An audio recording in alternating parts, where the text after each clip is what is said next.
Paul, it's been a long roller coaster season for you guys. I know it's just happened, just came to an end so abruptly. But just the frustration level for the third year in a row, the same roadblock stops your guys' postseason dreams. Yes, it is frustrating.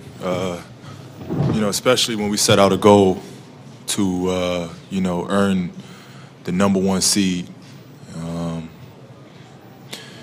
And we didn't get to that goal of playing a Game 7 on our floor.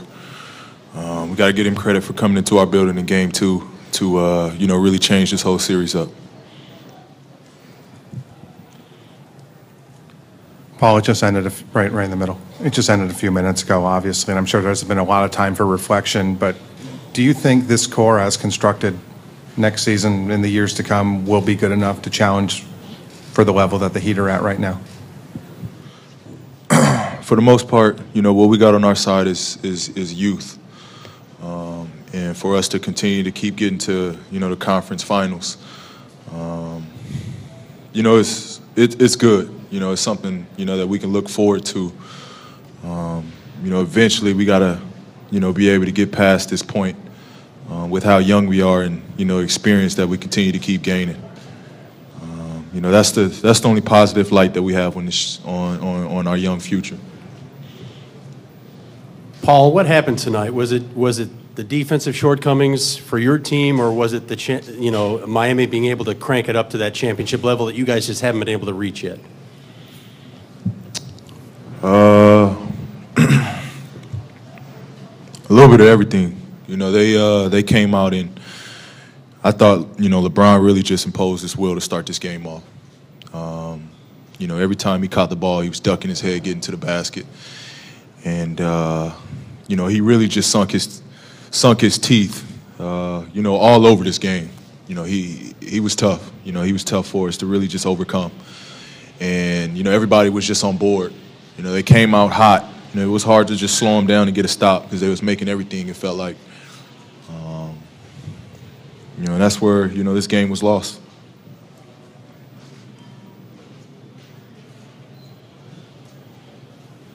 Over the past 2 years, you're just 3 wins away from you guys having back-to-back trips to the finals. Does it feel like you're that close, or does it feel like there's still a wide gap?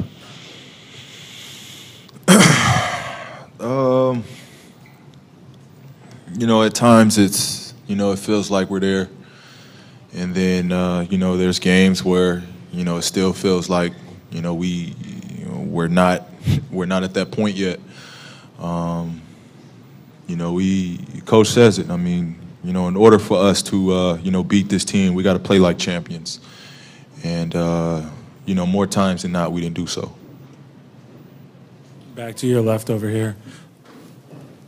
Lance, a lot's been made about, his future with the Pacers. Do you want to see #1 by your side next season? I mean, I don't know. That's for Larry, Kevin, for them to decide. It'd be great. We came in this league together. It'd be great for us to continue our journey together. But he's played a huge year this whole season and in this postseason. So it's definitely put pressure on us to make, decisions going forward with Lance. Playing into the fourth quarter, even though the game was over here, obviously out of hand, what was going through your mind in the early stages of that fourth quarter, being down, and how will that fuel you this offseason? This fourth quarter tonight?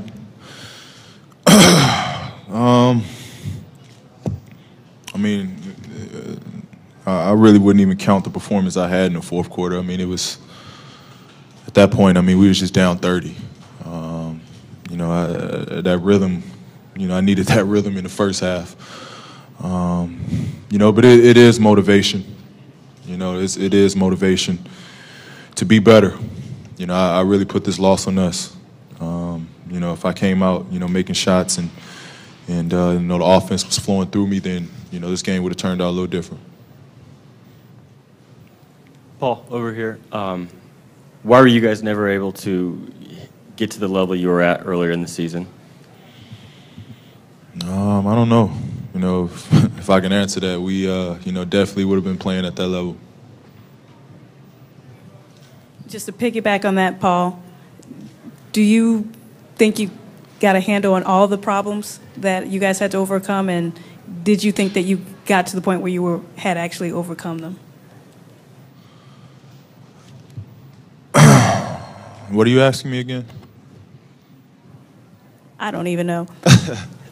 The problems that started, I guess, after All-Star break, do you have a sense of what they were, and do you think that you were able, as a team, that you guys were able to get over them? I just think, you know, for a lot of guys, you know, we hit a wall for one, and then, you know, it was pressure for us to play at the level that we were supposed to be playing at. And I think, you know, we was just getting pulled from, you know, multiple directions, from, you know, dealing with success early. You know, we didn't think, you know, at some point in the season, we felt, you know, we could turn on a switch and play when we needed to play. And, you know, it's hard to do that when teams are coming after you. You know, we weren't the team coming after teams anymore. You know, we were being the hunted. You know, and it's hard to try to, you know, carry, you know, that mindset that we can just turn the switch on and play when we needed to play. You know, and I think that, you know, took a lot out of this team, as well as just hitting the wall. Paul, why was Roy Hibbert so much less of a factor in this series than he was a year ago, and how much did that hurt you guys? I mean, it hurt us. You know, but I think it's more on us than Roy. You know, last year we did a great job of just finding Roy and giving Roy the ball, you know, where he needed the ball. This series, you know, we really, you know, didn't get to that. You know, so it's more on us. It's not on Roy. Paul, you mentioned a few minutes ago that the offense didn't flow through you in that first half. Why was that the case? No, I mentioned the offense flowed through me. You know, I just wasn't making shots. You know, if I was making those shots, you know, this game would have been different.